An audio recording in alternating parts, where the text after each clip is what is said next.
the biggest challenge of going from shorts to a feature is really just getting the script right and making something that would sustain interest for 90 minutes and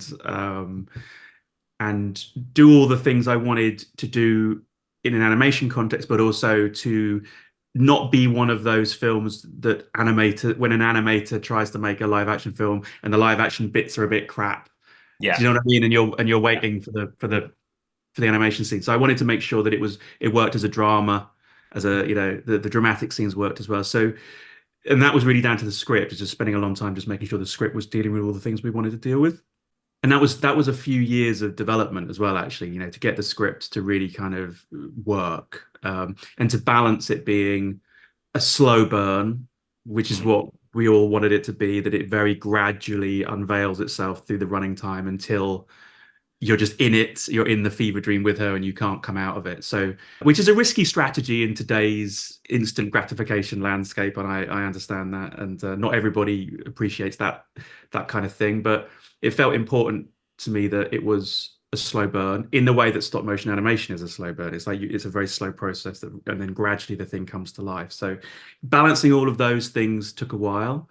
But once we had the script, it's really just a case of having the right production team and then trying to find the money for it. So, and that in itself is a whole other, hour long discussion. So had you always wanted to tell this particular story in the form of a feature, or was that something that just came through trying ideas and seeing what worked? Did you always want to have this idea of someone kind of getting lost in their work and this particular style of the stop motion characters as well?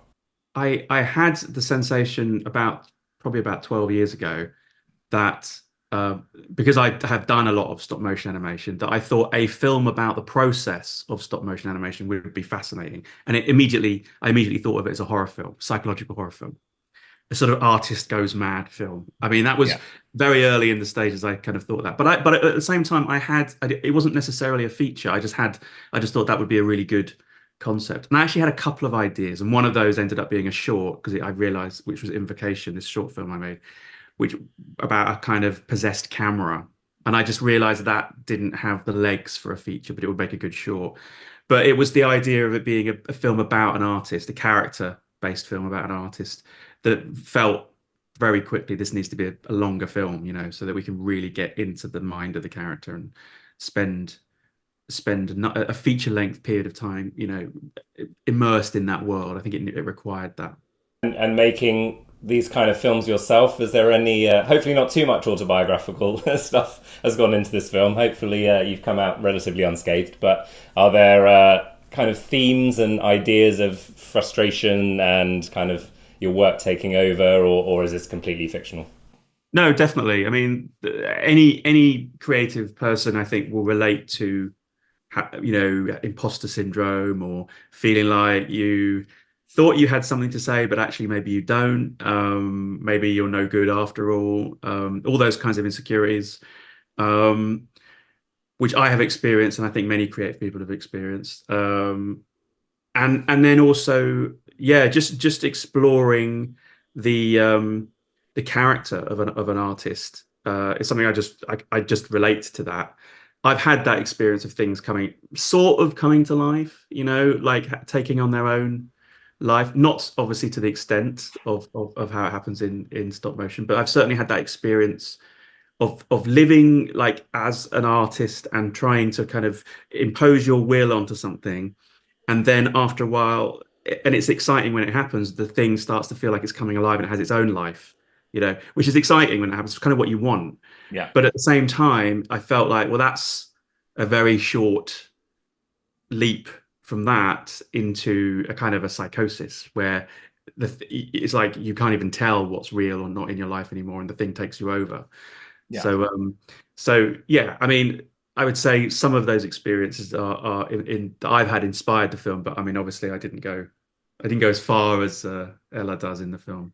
Was horror always something that interested you? Have you grown up on horror films or darker stories? What's your background in terms of film and any Yeah, inspiration? definitely horror. I mean, I was just, I grew up in the 80s, so 80s, 70s and 80s horror that's still my thing. It's just what I gravitate towards, and I'm always watching, trying to find new films I may have missed, or obscure films or obscure directors. So very much, and I feel like there's not enough hours in the day or time in my life to explore everything. Yeah. Cinema is such an enormous thing. I tend to focus more when I'm in my viewing habits on horror or weird stuff or art house stuff that's a bit weird. So I gravitate towards that kind of side of things for sure. Were there any particular inspirations for this film or any kind of references? Peeping Tom. In some ways, in the back of my head, I was kind of obviously I would never dare to compare what I attempted to Peeping Tom, but in the back of my mind, I was kind of thinking I want it to be like a stop motion version of Peeping Tom in a way. Right. Yeah. To have an element of that, and there's a direct nod to it with the tripod thing. And also just those films that Roman Polanski made that was set in the apartment trilogy, as it's now sort of been known, Yeah. Repulsion, The Tenant, and Rosemary's Baby, but particularly Repulsion and The Tenant, which The Tenant's really like one of my all-time favorite films, and the notion of a character rattling around alone inside an apartment, a sort of fairly empty apartment, and seeing weird stuff happening, that was very quickly sort of like the material I wanted to deal with, which is kind of like what Repulsion and The Tenant deals with as well. And I mean, shape-wise, it sort of resembles Repulsion more, I think. But Mm. The Tenant, there's something about the atmosphere and the nature of the hallucinatory nature of the horror in that film, which I just think is almost never been bettered, I think. Yeah. Oh, fantastic. And sound really plays a key role in this film. I've never felt quite so many squelches in surround sound before, and lots of just horrible sounds that are very visceral and very kind of ASMR horror. Yeah.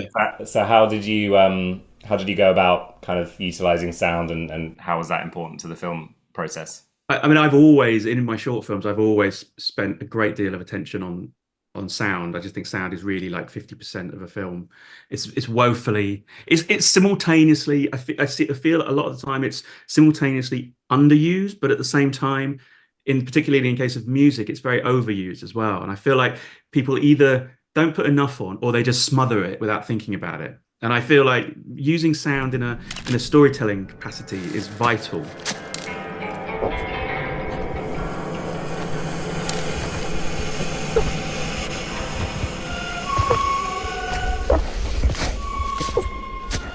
But also in a horror film, obviously, and in particular with stop motion, when you add sound to those puppets, it makes them feel even more credible.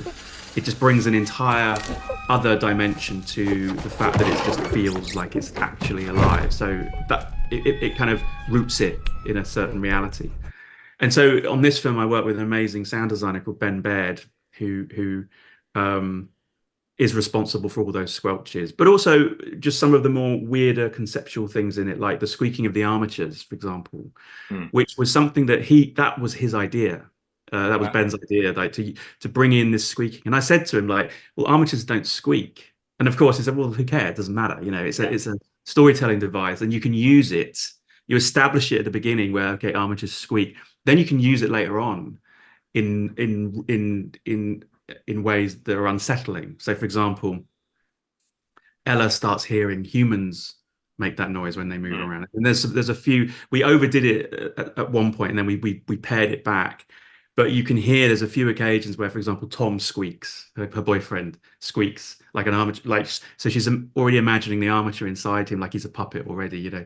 And that was his idea. So working with an amazing sound designer, he just brought so much to the table. It's just like a real thrill to work with someone who who sees a film like this as a real opportunity to really, yeah, just bring in, to use sound almost to weaponize sound, you know, to Yeah. make it a powerful tool in your arsenal as a horror filmmaker in particular.